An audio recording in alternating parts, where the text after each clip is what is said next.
Well, firstly, huge thanks to the Dubai International Film Festival and Dubai Film Market. I can't think of a more appropriate place for us to launch the Middle East version of our entertainment and media outlook. And I hope for those of you who aren't here buying films and the guests of PwC, you take a look around and look around and see what's on offer and maybe buy a couple.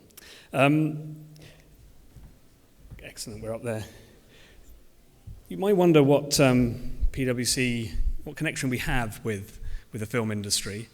And some of you may be aware that for the last 80 years, we have been the firm that counts the votes at the Oscars. And this is probably the most prestigious gig a PwC partner can have, and unfortunately not one that's ever been offered to me. And back in the day, the partners would actually have to get up on stage and open the envelope and announce the winner of the films. Unfortunately today, they decided that Billy Crystal is far funnier, and so we've kept in the backstage. But we have a very long association with the film industry. What I plan to do today is sort of go through our entertainment and media outlook, and just to sort of give you a bit of a snapshot of what this is all about. This is a piece of research, global research, that we have done for the last 15 years. So scroll back 15 years. We started this in 1999. The dot-com boom was really just about kicking off. Broadband, pretty minimal penetration. In the developed markets, we probably had about 10 to 15% mobile penetration. Hasn't the world changed since then? Amazon was just a small business then. Google hadn't been IPO'd. All this has, and Facebook was just a figment of nobody's imagination at that particular time. All this has changed in the last 15 years. And we've been tracking that, and every year go forward 5 years and never look back.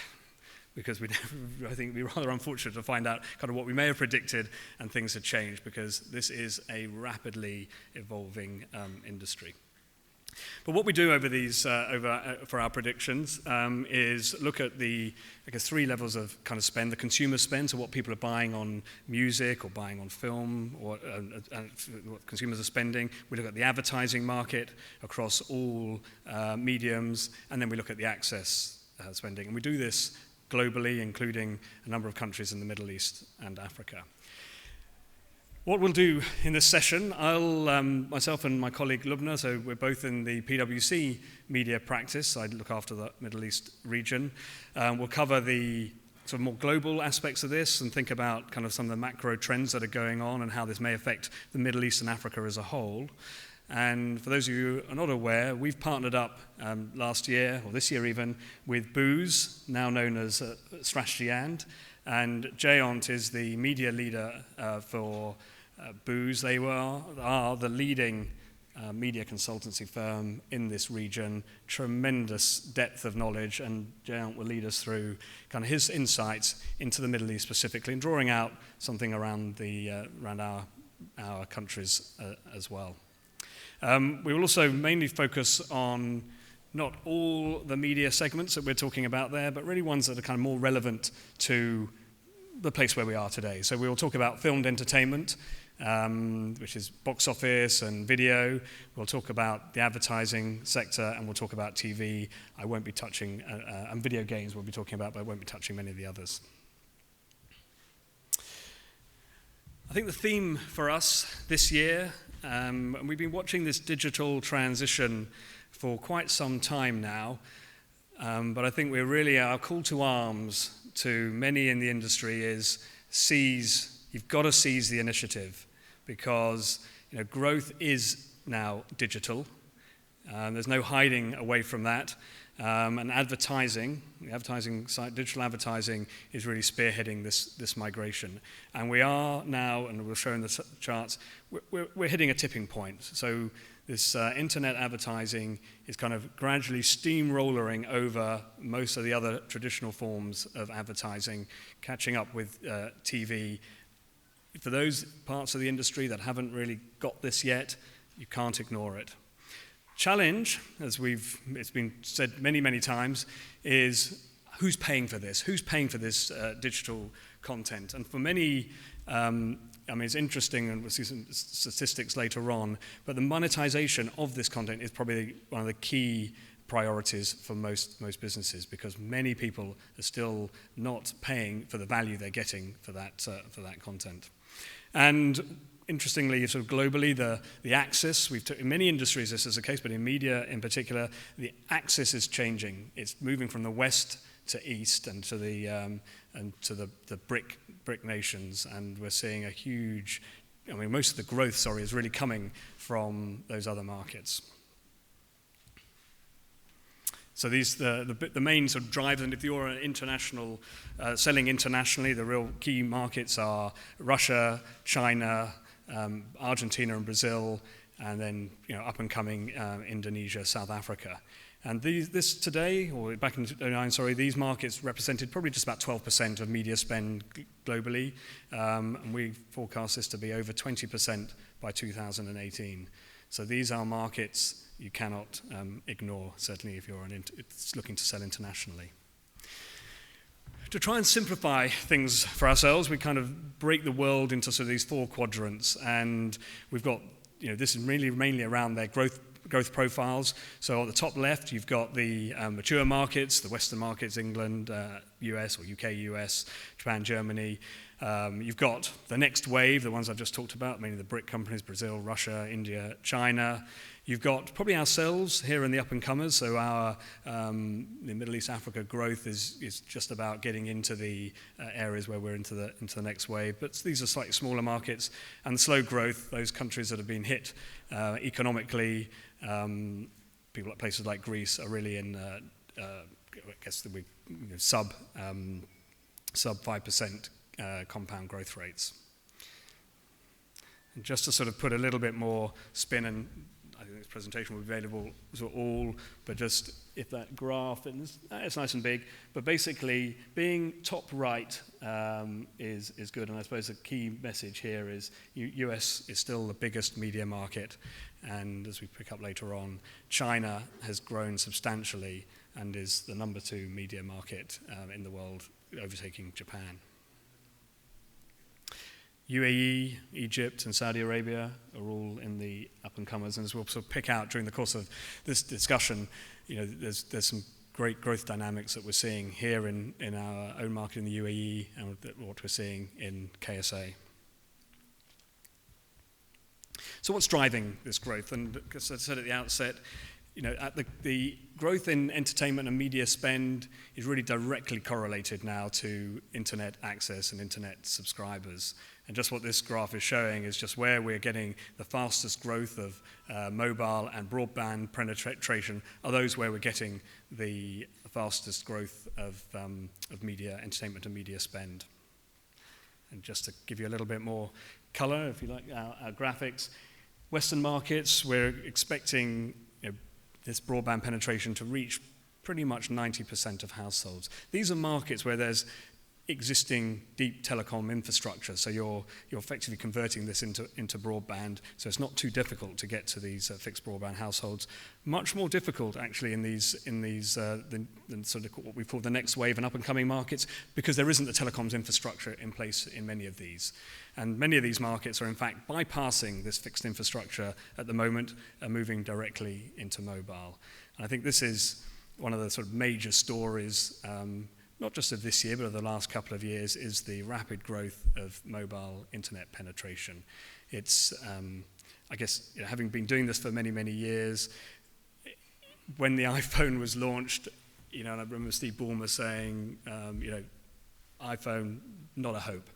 Well, of course, this is hard to think this now because it's completely transformed how we operate, as has the iPad. And this, and people have built mobile networks to cope with this, even 3G networks that aren't necessarily the fastest. They still enable you to do a lot of activity kind of outside just sending emails. So we're seeing this as being one of the key drivers, and it's really affecting many countries in this region, particularly in Africa, where huge countries like Nigeria are really going fast in mobile broadband, South Africa, Kenya.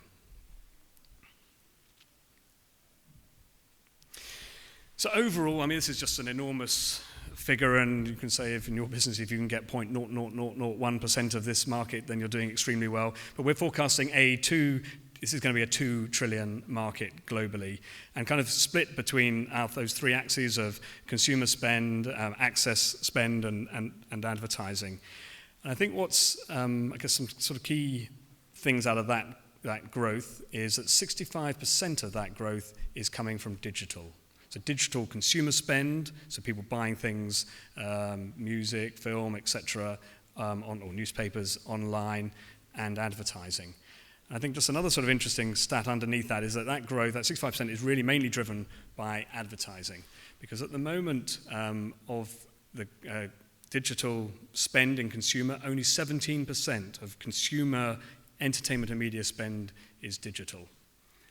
33% of advertising spend is digital. So the advertising market has moved faster onto digital than the consumer spend. Consumer spend has a challenge because actually probably consumer volume and consumer consumption of digital has a much higher percentage than the one I've just quoted. But piracy and just too much given away for free and sort of captured is clearly hampering that growth. Big challenge for the industry, but clearly a substantial opportunity.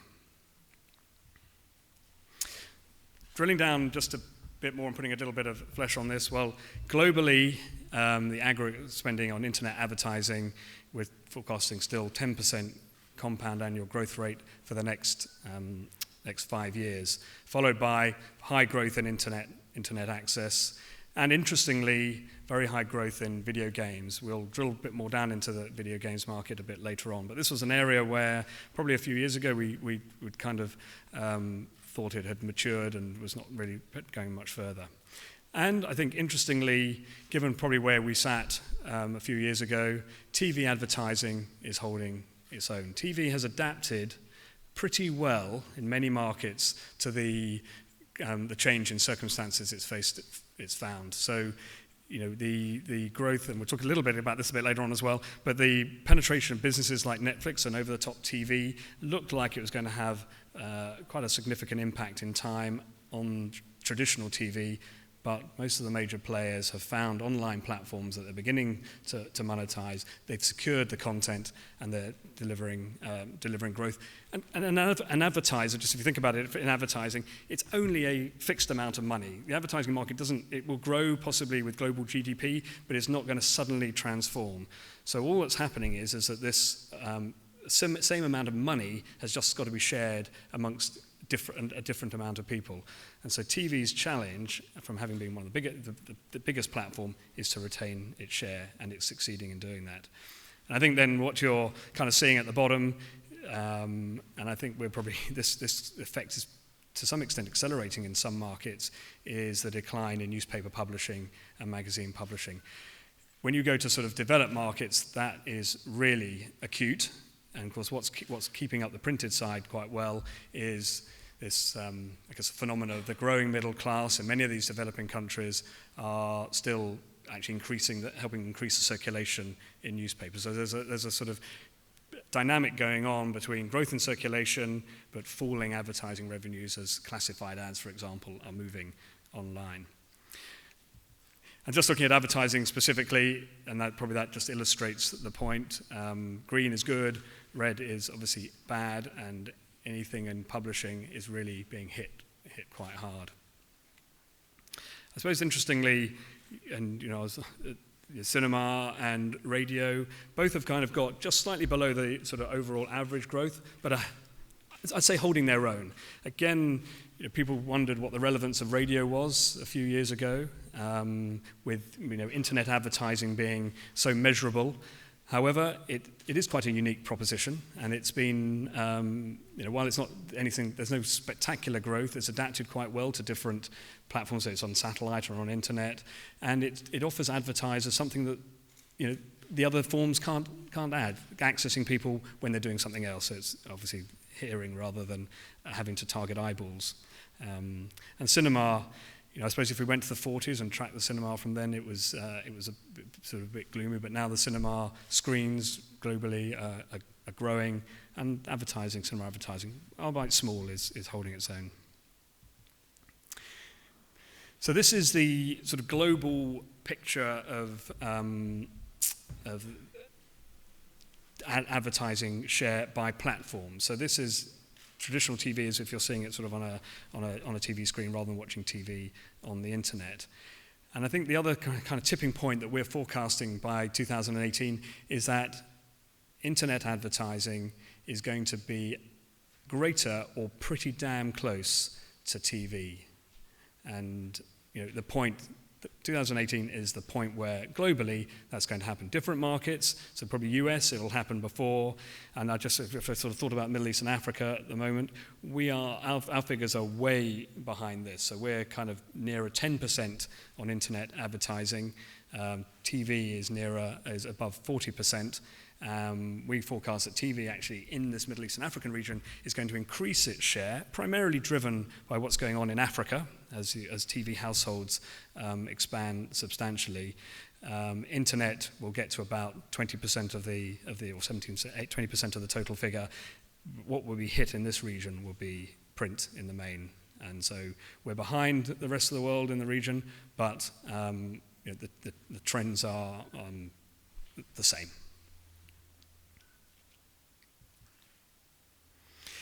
That was looking at it just on kind of the box you're watching at the platform. This is kind of more looking at about the ownership. And I think interestingly here, again, TV does hold its own because it has been proportionally more successful in capturing value from its online propositions, more so than print.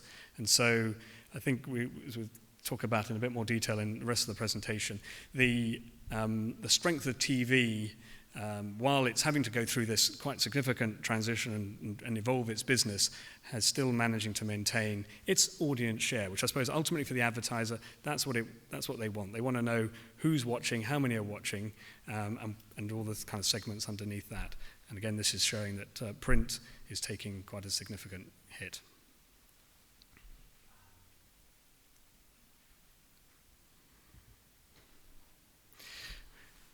Talk about internet access as being the sort of real generator of spend. Mentioned before, 3G may seem old hat here in the UAE, where we're now getting used to 4G, high-speed mobile access. But in many markets, 3G is still a new play. And so while operators throughout Africa are rolling this out, Iraq doesn't have 3G yet. The licenses have just been launched. This will transform the opportunity for many people.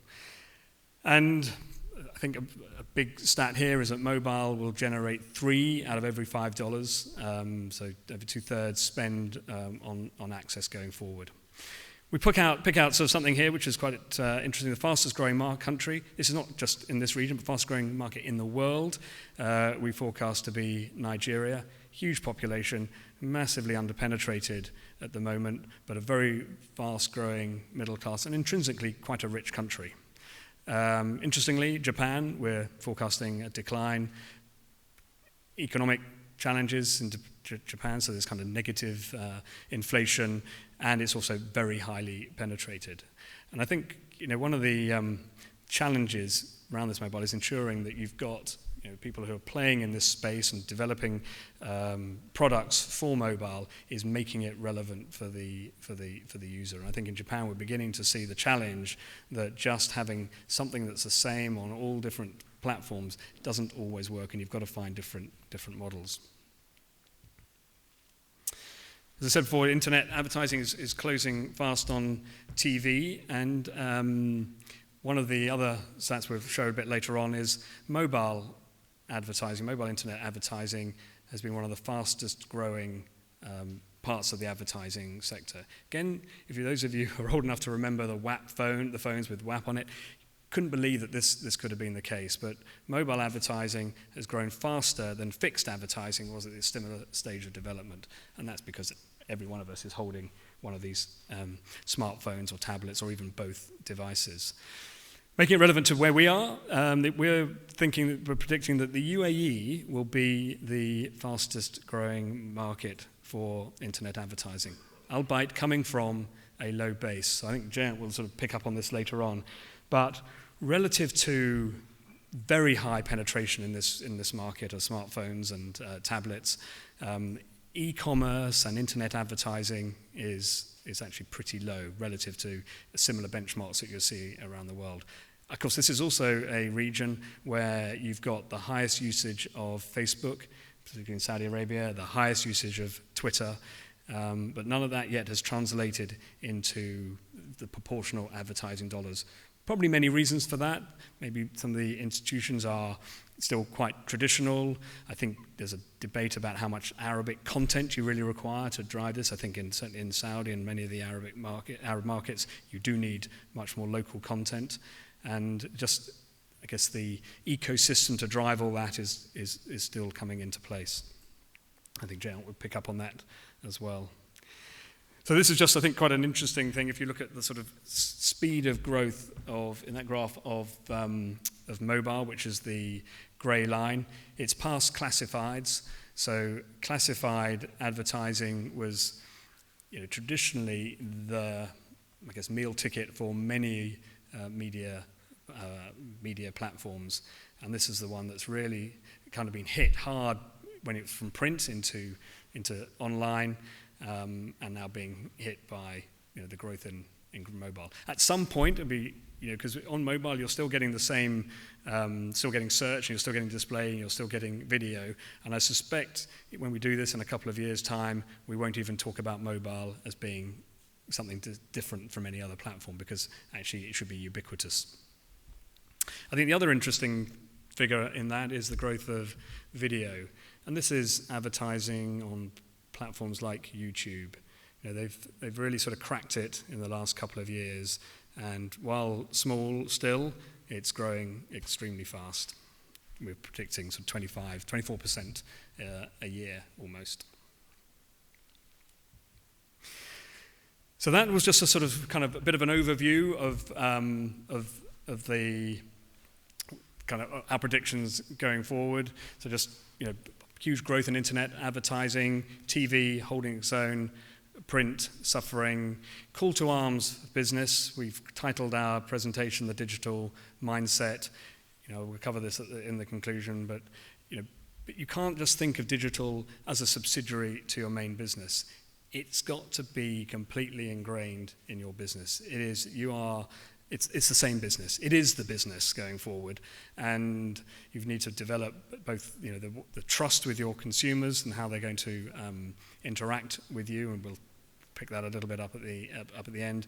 You've got to be agile. This industry is moving so fast that you can't have multiple committees on doing this. You've got to take some risks. You've got to just breed a culture of innovation. And I think one of the things I'll conclude at the end is that, is the talent just within our industry, or is there talent in other industries that should come into the media industry? So where, should be there more cross-fertilization? Do we have enough young people? Without any disrespect to yourself, and we'll see a little video later on, I'm really of the wrong generation to just understand how this all works. And probably many of us are, because our children, and actually our children are now in the workplace, they are just doing this stuff differently. They expect different things than we were used to. So what we'll do now, I'd like to ask Lubna. She will talk us a bit about the film entertainment and video games market, and I think just kind of relevant to the place where we're at today. And then after that, Jayant will talk a little bit about the Middle East and Africa, and then we will have some questions. And so you don't only have to hear our voices, we have a couple of videos to show as well as we go along. Thank you.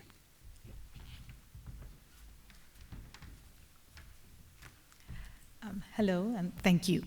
So let's talk about filmed entertainment. Our definition of filmed entertainment includes both box office cinema as well as home videos, electronic and physical. Filmed entertainment is still dominated by Hollywood.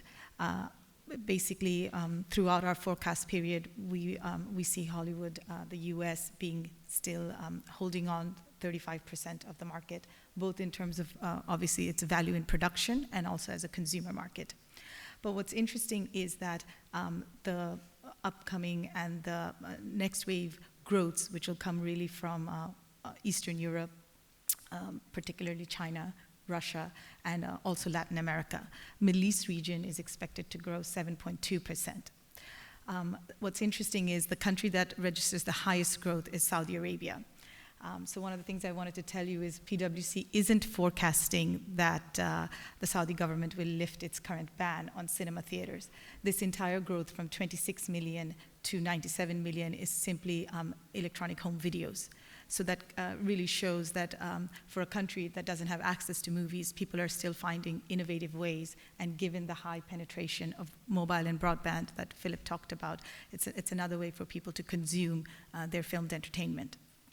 The country with the lowest growth registers here is Ireland. It's a negative 2.4. Overall, Western Europe is going to have a 3.3% growth, so that is the slowest growth arena. If we look a little bit more, I think what's really interesting in the filmed entertainment sector is the fact that the traditional entertainment and media value chain is completely changing. So we all remember the days when you'd produce content and then had to go through programming, aggregators, and the distribution channel in a very defined manner, and then it would be in the box office, and then you'd have about a 1-year period, which later became a 6-month period, before it would be in the consumer device, such as DVD or Blu-rays. With the advent of OTT players, such as Netflix, this entire model has now been turned around. You can literally go from the content directly to the consumer device, and in some ways cut through the entire distribution chain.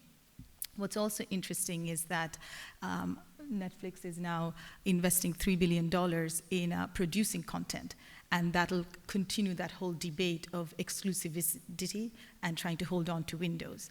We're predicting that obviously Hollywood blockbusters will be able to maintain probably a 4 to 6 month window, but when it comes to a lot of other content, it's going to go straight to your device, back to the smartphones and the tablets that Philip mentioned. The other really good thing about this evolving model is that independent filmmakers are able to produce their movies and send it to the consumers without having to go through the defined expensive cost to distribute. And you'll see crowdfunding as a way for movies to even come to film festivals. Let's now look at the numbers a little bit more closely. Filmed entertainment revenue is going to cross the 100 billion mark, which sounds like a nice number, in 2017. And this again is made up of box office, which we are predicting about a 5% growth. This box office growth, what's really driving it is the emerging countries and the fact that there's underscreening. Basically, there's not enough movie theaters in countries like China, Latin America, in Russia. IMAX is predicting their second largest market to be China, for example. So this is really physically cinema theaters being built and people still going to the movies as an affordable luxury for the rising middle class. What's declining is the physical home video. And that's why Blockbuster, a name that I grew up with, has now closed down. And we're going to continue to see this rapid decline. On the other hand, electronic home video is very quickly coming up, 19% growth rate, and going to pretty soon become a $22.6 billion industry. Cinema advertising is not doing bad at 3.6%. This becomes a little bit more pronounced when you look at the US market, which really is the bellwether for filmed entertainment. As you can see here, by 2018, electronic home video will be 17 billion, when box office is 12 billion, comfortably passing box office. Again, given the high consumption of internet products through the OTT as well as their devices, it again really questions this whole thing of thinking digitally, and every content that's now being produced has to have multi-platform in their mindset. The other interesting thing probably to mention here is that it's one of the reasons why TV and video makers are having to look more and more closely at the electronic home video as a way for them to earn the returns from the cinema. So in our definition, OTT streaming is made up of both streaming video online and TV on demand. So TV on demand is more the transactional purchase you make in iTunes, whereas the subscription-based, whether it is through Netflix subscription or Comcast and Netflix joint subscription, where you're able to get a lot of your OTT content. What's interesting for the Middle East and Africa is that this market is virtually nothing now, And by 2018, we're predicting it to reach 188 million. Let's change gears and look at one of the fastest growing markets, which brings a lot of volume, and that's really China. So China is going to move up the league tables and basically be the third largest film entertainment market, reaching $7 billion by 2018. What's interesting about the Chinese market versus the US market is that 85% of that $7 billion is actually box office. So this really means people going to the movies and more physical movies being made. And basically the whole kind of culture of movie going that we saw in the 50s and 60s being again recreated in this booming market. Looking a little bit more closely at the numbers, we've plotted here on the y-axis admissions per capita, which is a global average of about 3.3, and in China it's actually just a fraction, so it's not even reached the number one. And then on the x-axis we have screens per 100,000 population. Again, globally, that comes to 3.3 screens, and again in China it's about less than one. If China just moved up to, let's say, where even Russia is today, as you can see, that starts unlocking huge potentials. I think the interesting thing to note is just admissions as an absolute number. So admissions in China is 450 million, which is actually very small compared to the 1.4 billion population. The good news is that ticket prices hold pretty good. It's about $7 plus, which is not too far off than the $9 that the US market sees. One of the missing candidates from this chart is actually India. And always the dichotomy with India is it is the largest admissions market, 3.4 billion admissions. However, the ticket price is 50 cents. And that's why, unfortunately, we can't yet make the kind of predictions for India as we do for China. So that looks at the opportunities of China. However, no opportunity comes with a good dose of challenge. And particularly in China, the China Film Group is the regulator. So there's a pretty tight distribution and regulation on the number of foreign films that can come to the market. The number is actually 34 for the entire year of foreign films that come on a revenue sharing basis. And the days and dates are also pretty tightly controlled. For example, The Amazing Spider-Man and The Rise of the Dark Knight were actually released in the same time frame, which cannibalized each other. In 2013, we predicted of the 3.1 billion box office revenues in China, 1 billion went to international films, largely Hollywood ones, obviously. So in order to obviously not just look at China as an admissions market, but to start thinking creatively and collaborating, what you see is US studios like 21st Century Fox building a relationship with Bona Film Group of China, where they've now announced that they will do co-production of various movies which will have Chinese content in it. Similarly, the Dalian Wanda Group, which is now announced 8.2 billion worth of new studio will be built in Qingdao. One can only see a lot of need for talent, collaboration from the Western as well as other Asian markets to come into China. Interestingly is AMC Theater, a place where I know I spent many of my teenage days, has now been completely purchased by the Dalian Wanda Group for $2.6 billion. So overall, I think the message here is that in order to make the best of China, again, the business model has to be in order to work in collaboration and try to find ways to increase the number of Hollywood and international movies that can be shown in order to really harness the cinema-going audience's dollars. I'll shift now over to video games.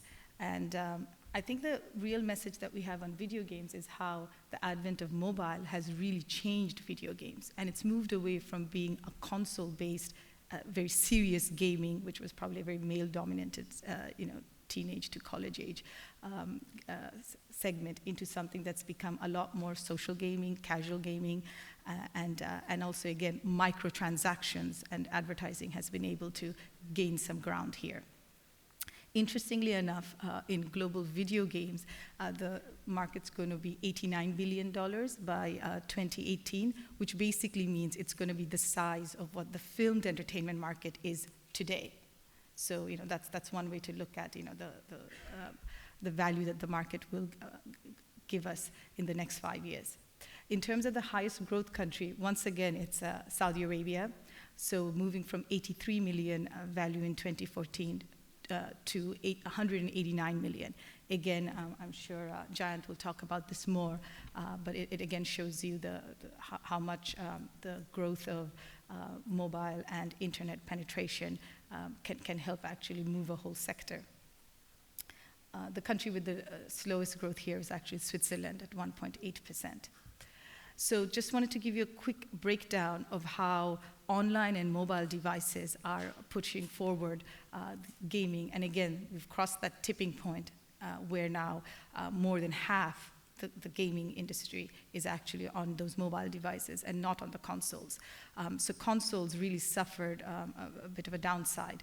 And then the reason why we're predicting consoles will still be able to regain market share is because new consoles have been introduced. Both Sony and Sony's come up with its Xbox, what we see is that there's better cloud management, better value-added services and subscription, and therefore consoles should still be able to be a part of the home entertainment device. US, Canada, Japan, and UK are really the countries that combined make up 54% share of global mobile gaming. And the only other number I thought that would be interesting is the fact that video game advertising, it's going from a small base of 2.5 billion, but nevertheless showing that impressive 11% compounded annual growth throughout the 5-year period. The slide that I wanted to end with was actually just showing a little bit of the connection between filmed entertainment and video games. So there was a time when the game industry wanted to emulate films. But now what you see is that the movie industry is actually adopting some of the technology of the gaming industry, and how 3D tools are being co-shared. Even you see the same people who had worked on movies are moving towards the gaming. Most recently, BAFTA started recognizing the technology and the art that goes into video gaming. Similarly, not just on the artistic technical side, but even when we look at the business models, the successful models really are franchise-based and making sequels. And the fact that a successful blockbuster movie has also a video game attached to it, and that becomes a good ancillary source of revenue. And then you're also seeing, with Prince of Persia, this attempt to go from a video game into the film sector. So hopefully we'll see a lot more different type of innovations and cooperation between these two sectors.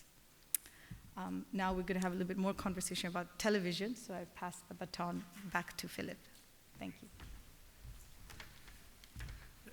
Let me just trot through this, because I think a lot of it is I probably covered up front, and then we'll just show a clip. But I think key message here was that any predictions of doom about OTT don't appear to be coming to pass. Pay TV subscriptions really haven't been that impacted, growing consistently, and I guess sort of key messages is that in many markets cable TV has now digitized, and that has transformed the opportunities in those markets. China, we've mentioned a kind of recurrent theme here, growing middle class, much higher penetration in those markets, and we've found that this sort of digital technology shift is having a kind of positive impact. Interestingly, again, it's winning lots of awards today, Saudi Arabia, and I think if anyone from Al Jazeera or OSN is in the room, maybe close your ears, but we're predicting this as being the fastest growing pay TV market. Again, principally from a low base. It's relatively underpenetrated, used to a satellite, free-to-air service, but we're seeing, again, a number of the dynamics that are giving us encouragement that this will be a high-growth market. TV advertising, as we've mentioned before, is holding out. I guess in this market in Saudi Arabia and in UAE, UAE is pretty flat actually. It's the big challenge in this region is between what is spent locally in your own market versus the kind of pan-Arab platform. So if you are advertising on with many of the TV companies here, your advert is being shown across the region, and that comes as a sort of pan-Arab advertising spend, which is by far the largest spend. And so this sort of battle between local content, local advertising, and the sort of regional advertising has had quite an impact. Certainly on the UAE, which we're effectively forecasting to be flat for the next 5 years, and Saudi limited growth. It's in Africa where we are seeing in the major growth, and Kenya has the highest percentage. Just sort of overall then, I mean, I guess because of Africa, we're seeing the Middle East and African region as being the highest growth market, it's just over 12%, and the slowest growth being in, I guess, the most penetrated market, which is Western Europe, but also the one that's having the biggest battle with internet advertising. But I think the interesting thing here for TV, and there's numerous statistics around this, but the online TV advertising is forecasted, well, we forecast to double its share. About from a relatively small share, but doubling over the next 5 years. And some stats from the US that about 150 minutes are spent currently on smartphones looking at content during the day versus just under that looking at TV. So the eyeballs are shifting, and I think what's going on in the US will really start trending into Western Europe and certainly into this market if it hasn't happened already. And I think this point, the second screen, and making sure that you've got your content and your service adaptable for those screens is absolutely critical, important. It's not just a sort of nice to have on the side, it's probably the thing that should be leading your business going forward. And just to illustrate that, and probably not so relevant in this market because we have very little terrestrial TV, but the share of terrestrial globally is falling. Multi-channel, which is kind of what we're used to in this region, is growing slightly, but the biggest growth, or percentage-wise, the biggest growth is in online TV. And many of the operators now have adapted and have got products that capture that. OSN Play is an example in this region. So they're kind of doing a good job at heading off the intruders at the pass and developing their own solutions to this, I guess, consumer-led transition or transformation.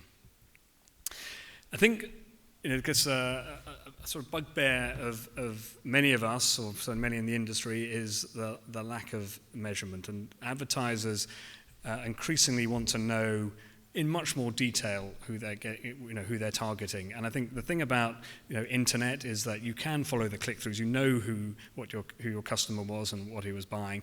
With many of this broadcast advertising, it's a lottery. And one of the challenges is having sensible measuring systems.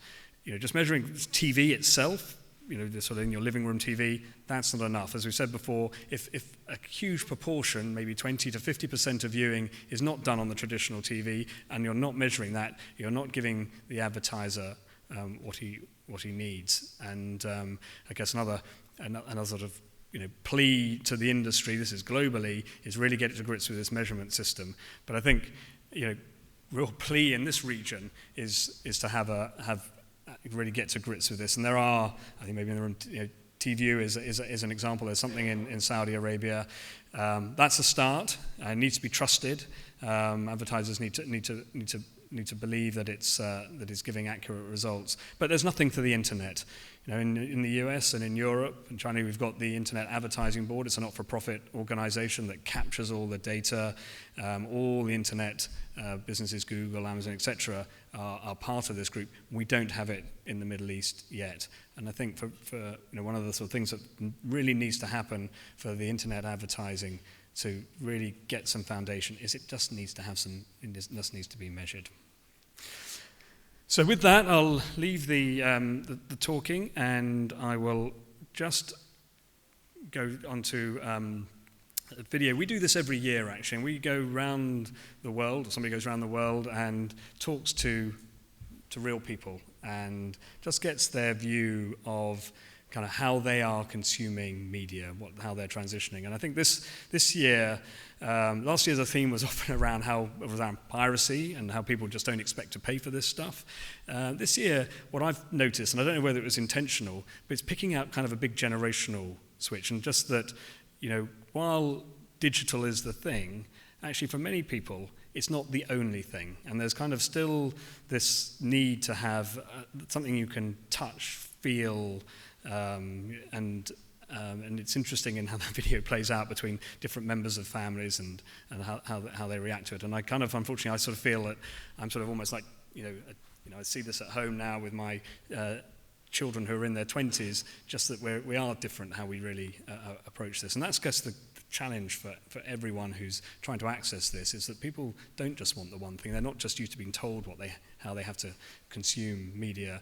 They're in a position where they can do it almost how they like. So if this works, I'm going to click on that.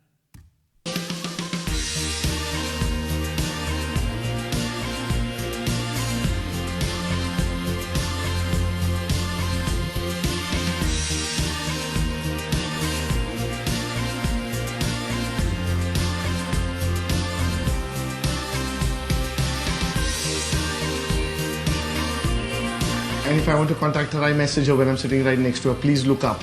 신혼 초반 연애할 때는 많이 싸웠죠. 스마트폰 때문에. 예, 집중을 못하냐 자기 얘기에. 밥 먹을 때도 마찬가지고. 근데 뭐 저는 특히 경기에 좀 집착을 하는 편이니까, 축구 경기에. 만약에 저희가 이제 대부분 축구 경기가 저녁 시간에 있다 보니까 저녁을 같이 먹으면서 그 시간대. If she's really good, then she gets her phone, a little phony time, or she can watch a Netflix program or two. With older people that I work with, they can barely open up an Excel document attached to an email half the time. And then if I talk about the generation younger, they are more on top of the applications that you use on your iPhone specifically. The book for me will be always the printed hard copy, because of the tactile feeling, the smell, the scent I get. All my books are downloaded on my iPad, actually. And what's the smell of these kind of things? Can you care feel about the smell? I just read it. I'm able to read it.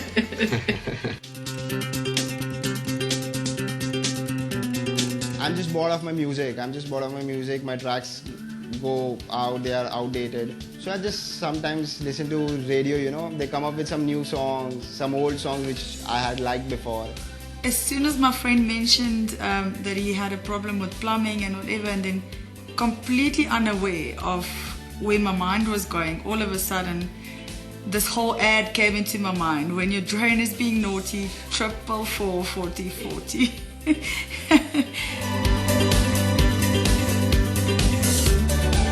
There's something quite nice about just sitting down, curled up on the couch with a cup of tea and still reading a physical magazine. Irrespective of the time that we come home, I have to watch about an hour or 2 hours of TV with my Ice cream. With my ice cream and milkshake and cake and everything. So that's like my unwinding process. I don't have any issues with leaving my personal details. I want to make the shopping experience as quick and as easy as possible. I want sort of single sign-on details. I want simple log-on details. I want to be able to give a password which doesn't have, numbers, hieroglyphics, foreign currency.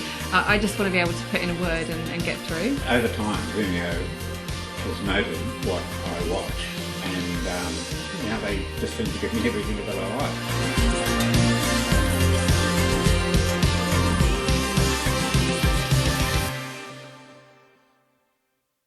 You recognise some of that? I certainly recognise meal times in my house, where rather than putting our pistols on the table, we put our smartphones in the middle, and everyone's twitching while they wait to go and look at it later on. It gives me great pleasure to introduce Jayant, a new colleague of mine, but we're doing tons of stuff together, and he'll tell us more about his insights into the Middle East.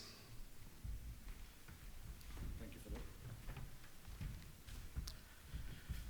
Good afternoon.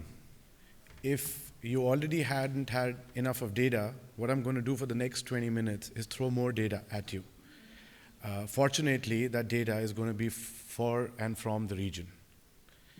But before I start, I just want to place it on record that we guys don't bite, we don't throw stuff, because I see the first row completely empty. We are kind people, so for next time. The presentation I'm going to make is going to be focused mostly around Arab youth, because I really believe, and we believe as a firm, what is transforming our media sector in the Middle East is the power of Arab youth. We currently, in the Middle East, are in a very, very interesting point in time. If whatever metrics, any macroeconomic metric that you pick that defines the success of media, we are pretty much higher than the global average. Be it the growth in per capita expenditure, be it growth in population or connectivity such as smartphone or broadband penetration. What makes it even more exciting is what people, youth, are using this connectivity for. They today, and I think Lubna or Philip touched upon this, if you look at the biggest markets, Saudi, Egypt, UAE, you would notice that these countries have the highest per capita consumption of social media, of YouTube videos, which is quite amazing. You could put this back to many, many reasons, but they are connected and they are using that connectivity in the most profound manner. The outcome, we expect the consumer media market in the Middle East, which we estimate close to about $15 billion today, to reach $21 billion by 2019. The three large markets, Saudi Arabia, Egypt, and UAE, will continue to constitute about 50% of that market. The key driver for that market is going to be the catch-up that paid media needs to do. A lot of the media market, at least on the audiovisual side, has been led by advertising, and we believe that now is the inflection or the tipping point where we'll see paid media to grow faster than the advertising revenues.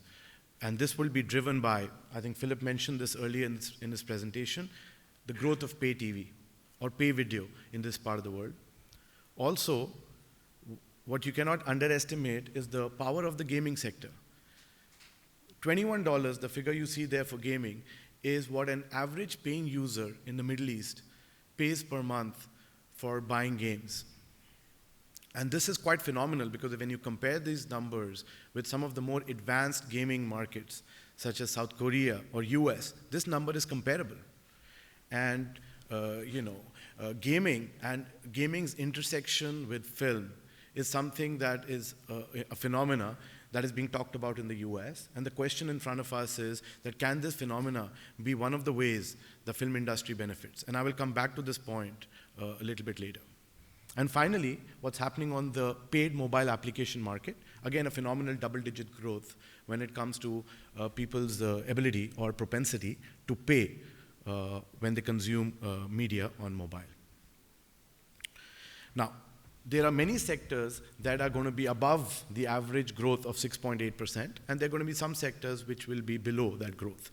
Clearly print, as well as radio. Radio closer to the line, but print definitely much lower than the average growth, probably negative growth in the coming years. But the three sectors that I want to focus today on is first, TV content, audiovisual content, professional or user-generated, that is consumed on television, followed by gaming, and finally the film or the filmed entertainment. On TV, clearly there is a trend towards non-linear viewership, as it is the case with the rest of the world. However, for the next few years, we do expect the mainstream linear television to be largely the dominating force and fairly secure. On the right-hand side, you see the number in red, which is the number of users on OTT, be paid or free OTT applications, including YouTube. And this number is going to grow more than 20% on an annual basis for the next few years, which forms the new, if you may, the platform for consumption of audiovisual content, But again, I'd like to reiterate, the linear television will largely remain secure and growing during this period. There are, however, notable shifts on viewership.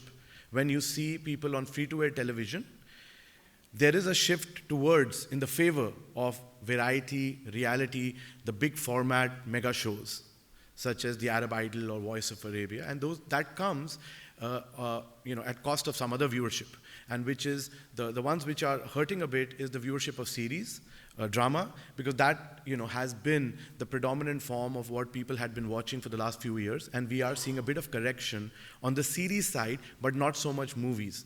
Movies constitute 16% of time spent with the Arab people on the television, and it continues to remain the same over the last few years. What is notable is the lack or the shortage of Arabic content, of pure regionally produced, locally produced Arabic content. On the right-hand side is the demand and supply gap that you see for series which are produced in the GCC. Now, while this gap exists, you have the Arab youth coming forward and filling this gap quite fast and in their own way. The Arab youth are not only transforming the way content is consumed, but most importantly, they're transforming the way the content is produced as well. If you see the growth of free-to-air satellite, which we expect to be at 2.3%, or if you see the growth of paid television, and we expect that to grow at 10%, and compare that with if you compare that with what's happening on the user-generated, youth-produced audiovisual channels that are on YouTube, such as U-Turn or Telfaz, that growth is astonishing.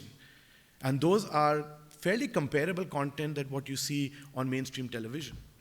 And the key transformation part will be when we see these two words converging into one. Converging because devices are converging because the two worlds will come together and people will just watch audiovisual content irrespective of the platform or the source. And that's going to be a phenomenal journey that the Middle East will probably take much before many other parts of the world will.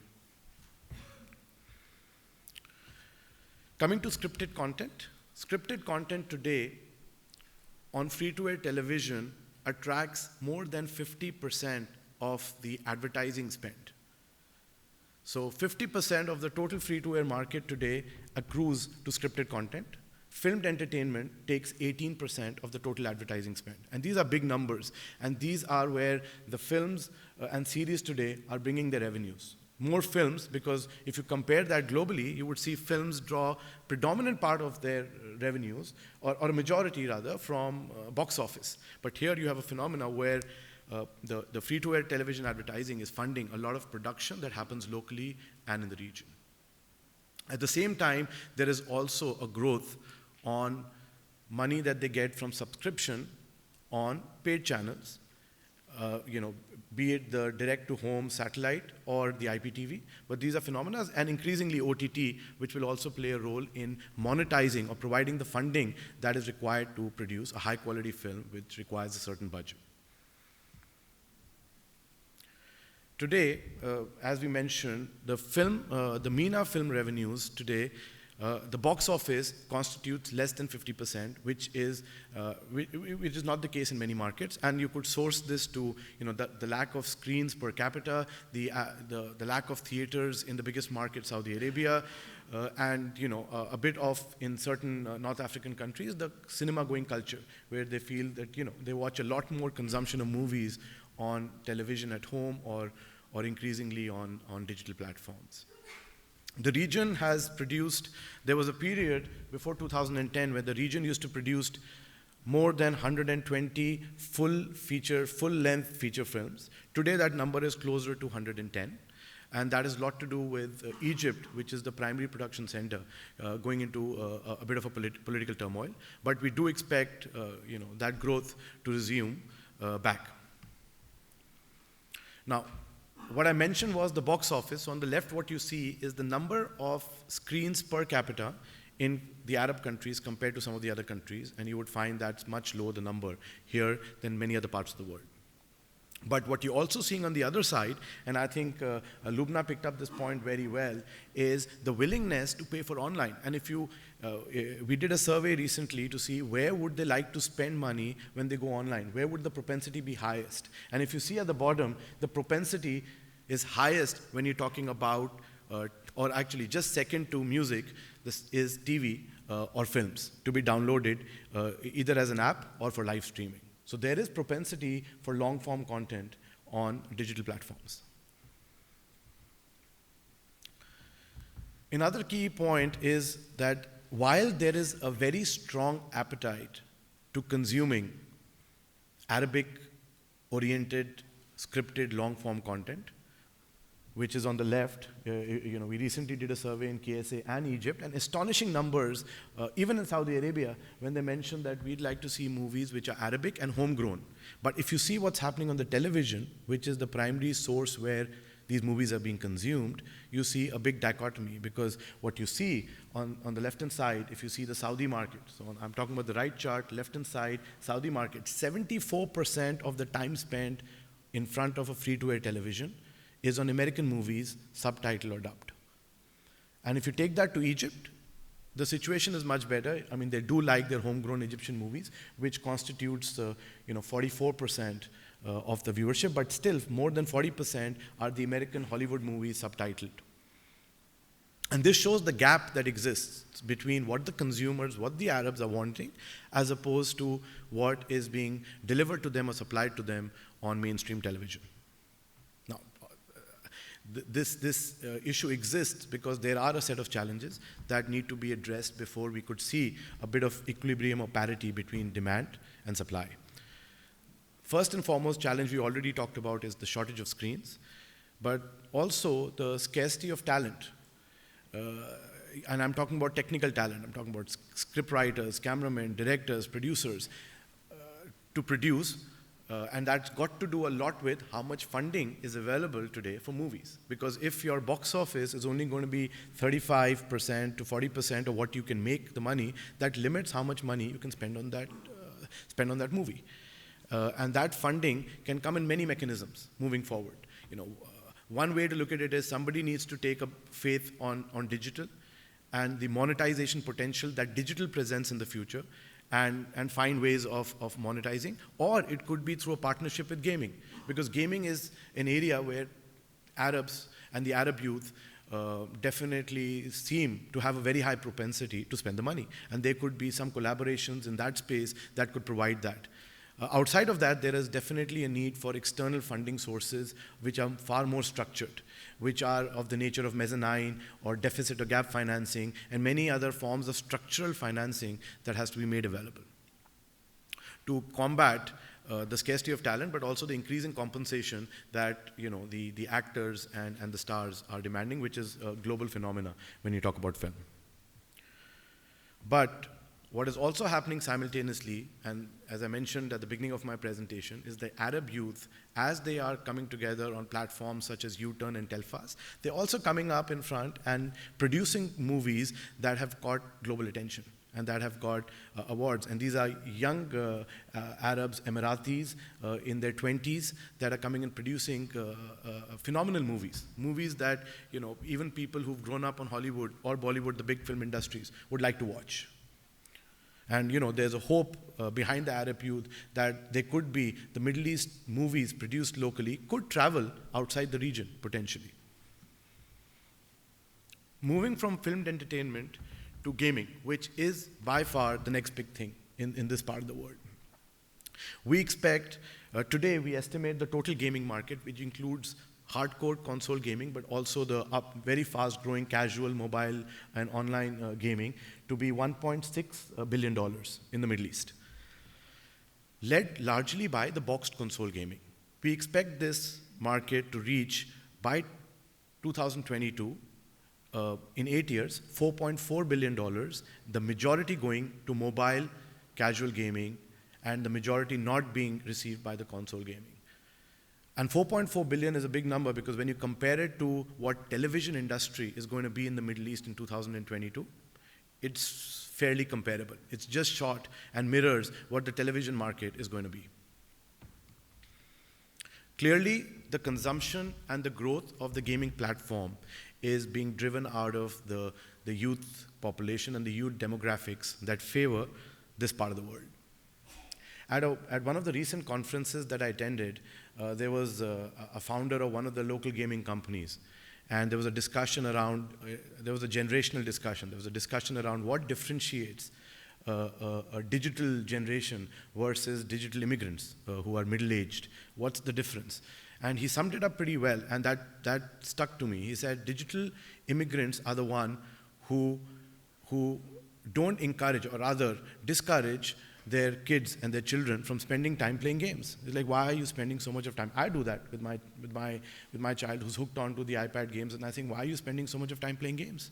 And he said the digital generation or the Arab youth are going to be, when they become parents, they will understand why their child is spending time playing games. Because they would understand that gaming is a sector, gaming is an industry, gaming is somewhere where people build their futures. And the key question then that remains to many of us is, how do we balance, media has played a role for many aspects. It plays a role of preserving culture. It plays a role of education. It plays many such roles. How do we integrate some of these in gaming? Do we censor games? I mean, our kids are playing games which are action-oriented, which are blood everywhere. How do we censor that part? And many of these discussions are something that are going to become mainstream in the next few years as gaming becomes one of the very important media aspects. Now, one thing which is quite prominent when you talk about Middle East should not be seen as only a hub for consumption of global games. Middle East is also emerging slowly and steadily as a hub for development of games. Today, a company like Ubisoft, which is a global company, is using Abu Dhabi as a base, or using UAE rather, as a base for producing global games. And what makes it phenomenal is that if you ask the CEO of Ubisoft, he would mention that the power of having 25 different nationalities on a gaming development center, when you're trying to produce a global game that has to transcend boundaries of culture across the globe, is very powerful. And there are very few places in the globe that you can get such a phenomena where you can get 25 nationalities in one place developing a global game. So Middle East is not only a hub for consumption, but I think it's going to be an emerging hub for one of the global development centers for gaming. And the benefit of that is going to go in terms of the distribution of value in the favor of local games, while the market today is highly dominated by global games from a consumption standpoint. So to recap and end my presentation, there are 4 things which we believe uniquely characterize Middle East from many of the other markets, media markets. First and foremost is youth. And youth not only as consumers, but as I mentioned earlier, active prosumers. As much as they're consuming, they are coming forward and creating type of content that they don't find.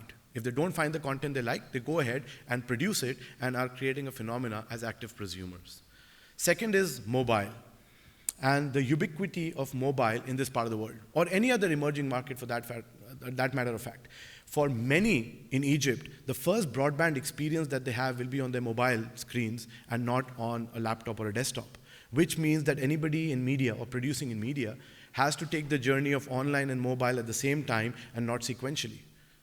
Whereas in many of the developed markets, US and UK, there was an online mature online sector before they had to tackle the issue of mobile. But in emerging markets such as Middle East, we have to tackle those platforms at the same time. Local content. So this region, from an audiovisual, from a film or from a series, any scripted content, has benefited or has generated revenues on the back of premium Western content. Be it if you take the leading pay platforms such as OSN, or even if you take the free-to-air channels, the leading channels on movies today in free-to-air are the ones that have American Hollywood subtitle dub movies. So premium Western content has always been available. What has not been available is highly premium local films that are produced with a certain production quality and a certain budget. Now the power when that local content premium comes in the market, knowing very well that majority of our consumers, population, Arabs, are looking for that content, is going to be phenomenal. Now clearly somebody needs to take the step ahead and take that risk, which is a more commercial and a financial risk, but the demand and the gap exists in the market.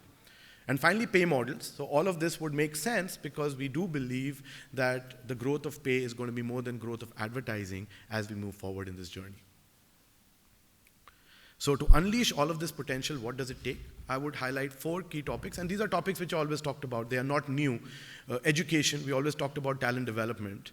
But here I would talk about talent and education together.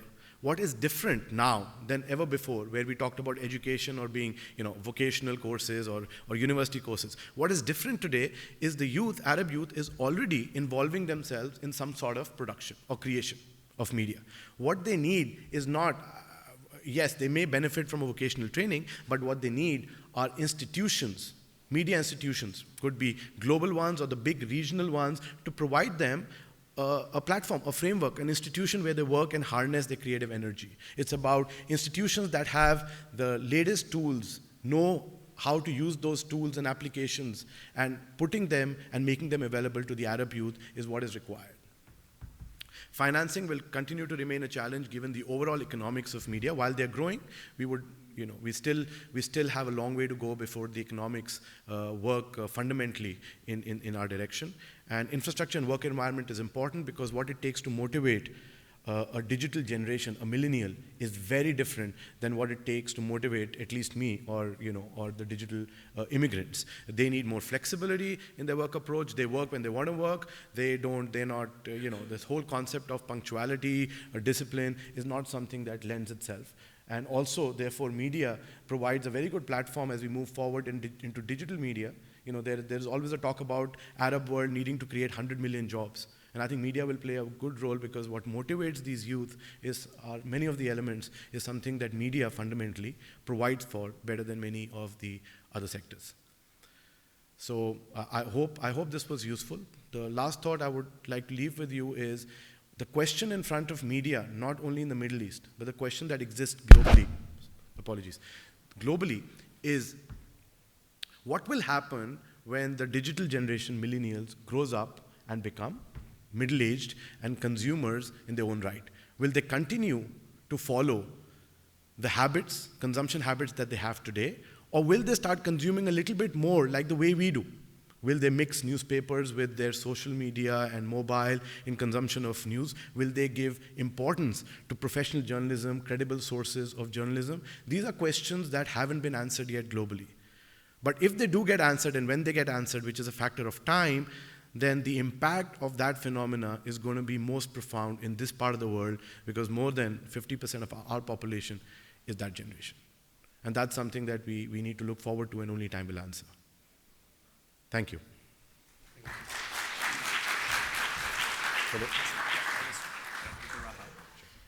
Excellent. So we'll just come to a close, but I think there's many themes that we've been running through here, but if there was one kind of message we're trying to leave you with here is you can't just think of yourself having your traditional strategy and a digital strategy. This is all one and the same thing. And I think what Jayant was saying is that, you're saying, well, how do I do this? We've got to have strategies for all these different platforms. Our content can be consumed by these people in many different ways. It's 24/7. They can have microtransactions. They've got so many multiple ways of doing it, and they're choosing it. How do we know what we're doing? And I won't go around this chart, but I think the key thing that businesses need to understand is how are their customers using and consuming what they produce, where are they consuming it, when are they consuming it, and how do you find out that data? So if you'll indulge me, I think PwC has an answer, a little bit of an infomercial, but we'll just...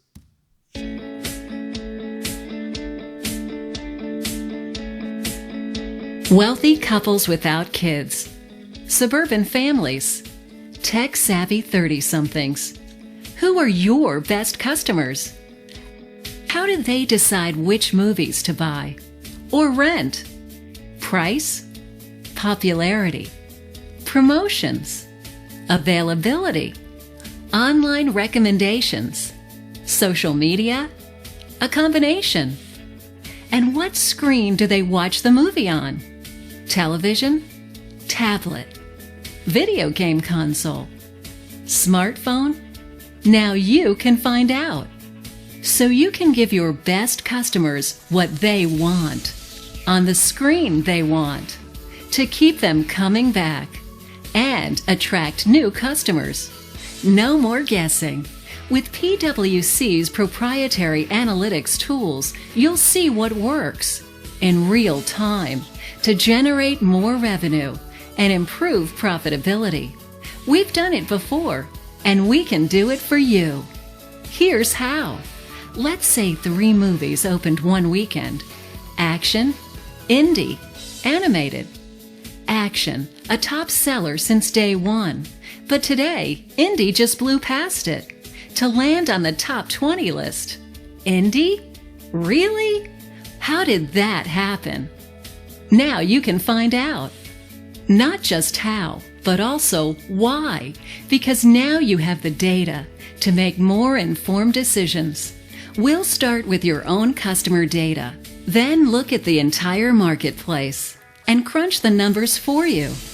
Reconcile the differences, fill in the gaps, dig deeper to find out more, and analyze what it means for your business with dynamic what-if scenarios, so you know how best to price your products, position them online, promote them to your most active customers based on their previous choices or their location.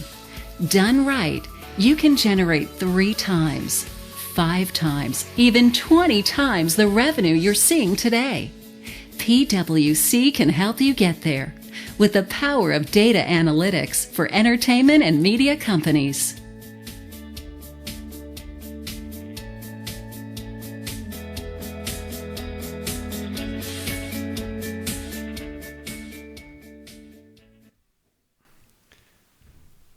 So just to leave you where I started, the digital mindset. What's it all about? What are we advising? You need to forge trust with your customers. As somebody said on one of the videos, they don't want to have multiple passwords to get into your content from different angles. They need to be able to pick it up wherever they want, whenever they want.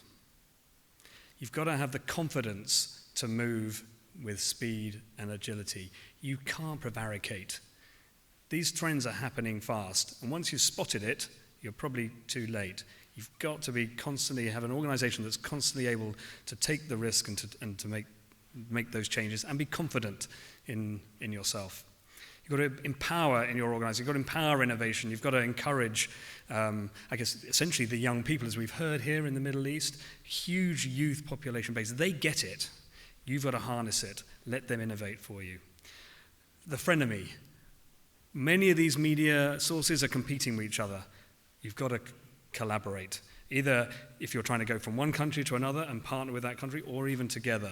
Comcast and Netflix, hammers and tongs for years. Neither were going to win. They've got together. And as Jayant said at the end, talent. Sourcing it from somewhere, nurturing it, encouraging it. Potentially in the media industry, thinking from outside. Maybe from the tech industry or somewhere else where people kind of get how these platforms play together, what it actually means. Youth, young talent. Those are I think the key messages for us to you as organizations. Clearly, if you're interested in the data that we produce, we've left a little sort of snapshot on your chair. This is a massive online database that's kind of accessible, I think, for a small charge to all. That PwC has, so all the drill downs of all the data that we've just taken a snapshot for. I know many organizations use this to help in their planning. I think it's great to sort of think about trends and how things are transitioning. And on that data analytics, we've left a bit more explanation about what that's all about. This is a kind of center of excellence that we have in the US in combination with Strategy, because we think that once you can understand what your customers are doing, you've got a chance of developing a strategy to optimize it. Thank you very much indeed for your attention. Thank you very much indeed for DIF and the film market for hosting us. And we'll take some questions, but please, a round of applause. Thank you very much. So we have a few minutes and I'm happy all of us to take any questions. And guys, you've got some mics if you need it, but maybe we're loud enough to speak. Hi, this is a question for Jayant. Excellent presentation about the MENA market, etc. What I see, you've done a good analysis of what the market is. We're consumers. We're paying royalties to all these studios and all these video gaming studios, etc.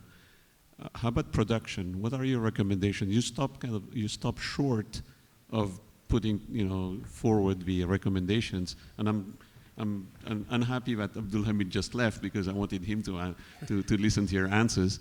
But what are your recommendations? What should this region do? What should DIF do, or what should the government of Dubai do? So I think you talked about a few stakeholders. You talked about the producers or the production community, and I see there are a lot from that community who can probably speak better than I can. And also you talked about government and industry development arms of the government. So I think from an industry development arm, let me start that, is because producers today have a challenge. The challenge that producers have, that while I do believe that pockets of talent, knowing what a good film looks like, exist, the elements of a good scripted content in terms of production quality, script, I think pockets of that exist. The challenge that producers have today is that requires money to produce. And money to produce requires revenues that will come and pay for entire thing. This, unfortunately, today is broken in this part of the world largely because of lack of theaters, but also a bit of cinema-going culture. And many of the Arabs are also going and seeing movies, at least I know that to be true in UAE, which are non-Arabic movies or non-homegrown movies. So in that backdrop, I think the challenge is more on the structural enablers than producers. I think producers do exist, and if we can find them the right funding mechanisms and right way. So there are a lot of views on how that could work is, right? One is that you can have external sources of funding, which do exist. So you have the great job that DIF is doing, and many of the other film commissions are doing in this part of the world with grants and aids to any story that's a good story to be told. So I think those are elements, but those elements can only go so far. They can't take the full film industry to a mainstream level. For that, what is required is somebody to take a risk around mechanisms of financing revenues for movies is going to change in this part of the world. It's going to come from digital. It's going to come with collaboration from gaming industry. And these are models that haven't played out and carry an essential element of risk in it. And those risks, you need investment money, that venture capital maybe, that takes that kind of risks. And I think that's what is required. And the industry bodies and the government have to provide a sort of a framework that encourages that to happen. Thank you. Any additional questions? Hi, I'm Mary from EFO Films. We're a large Hollywood production house who've done $1 billion box office worldwide. We're now heavily invested in the region, both for film and TV, but I wanted to talk a bit about the digital mindset, particularly with TV. We're in pre-production on a youth, mobile, local content TV series, and what we're finding is, say, Twitter has said if Twitter is integrated into a TV series, it'll have 30% more viewers. And we're having YouTube strategy, mobile strategy, pay TV, second screen. So it's all melding because content is totally melding across platforms. We're seeing the same in Monopoly. We're doing a major Hollywood movie this year, and again, the gaming and everything else around it. So I think content and people don't recognize lines anymore, but the established industry in many ways isn't there yet. Yeah. Just wanted to see your thoughts on that. Thank you. Great. I mean, great observation. It sounds like you're in a business sort of trying to think of all that together, and it's going to be tough because there's going to be some of those routes may not just work, but until you've kind of tried it and tried to connect it, then you won't know, and you can't shy away from it. You can't stand back. So a very good example. I mean, any other observations or thoughts that people have had from what they've seen from their own businesses, or any questions? Gentleman there. Hello, Olivier Sage, OSN. With the growth of digital, there is a rapid growth of piracy, yes, and which is an issue for Hollywood, but also for many other local producers or even Bollywood. How do you see with the growth of digital, which you explained it very well. Right holders are gonna get their money back, and TV operators, regardless pay or free, are gonna be protected from this digital piracy, which is growing very fast. Yeah. I mean, clearly it's an extremely challenging debate for the industry. I mean, one of the things we could have covered on China is it's all that growth, for example, is box office, because there's probably a huge market in electronic video, it's all piracy, and there's nobody's really found a way to crack that. It was interesting in all the surveys and research that we've done is that it'll be there, but there are plenty of people who will still pay. They'll pay for quality, they'll pay for ease. So if you're offering them something that is, relatively low. Some of the costs per month are not that great. So if somebody can get everything from one place without multiple passwords, they can trust the quality, it's not going to crash on them, or they're not going to have it buffered down. I think a lot of people indicated that they would be prepared to pay. Many people are. I think Jayant's point, though, is I'm prepared to pay because I rather worry that somebody's going to find out that I haven't. But my children have yet to work out that they should be prepared to pay. And it's whether as they get older and the sort of values that they see, we all hope this, that in our children, we can't believe sometimes what they do, how they're going to turn into adults, but they do eventually, and we were once children in the past and we never behaved, probably we behaved worse than we do now. So there's a sort of feeling that actually there is an element of this trust and branding, but I think we'll never get rid of piracy completely. But I don't know if you've got any thoughts from your side, If I Jayant. can just add, and it's more anecdotal, right? Piracy exists in every part of the world. Now, it may exist a little bit more in one part than the other parts of the world, but it exists everywhere. Even in markets where you have figured out the best policy and an enforcement framework to cut piracy, piracy still exists. Because the question is, there are two sets of people, right? There are three sets of people. People who can afford it, but yet would pirate, or people who cannot afford it and will pirate. Now, people who cannot afford it and will pirate are anyway not consumers. Those are not the consumers you're after. The question is people who can afford it but pirate. Then, one of the senior executives, and I won't name who in this part of the world, told me that the best way to cut that part of piracy is produce such compelling content that they want to watch with the highest quality, and they're not prepared to go to a pirated version of watching it if they can afford it. So if you take my favorite movies, if you take City of Life, or if you take Argo, those are not the movies that I would want to ever see or have any of my friends see on a pirated. I would like to see that movie in its pure, highest quality form.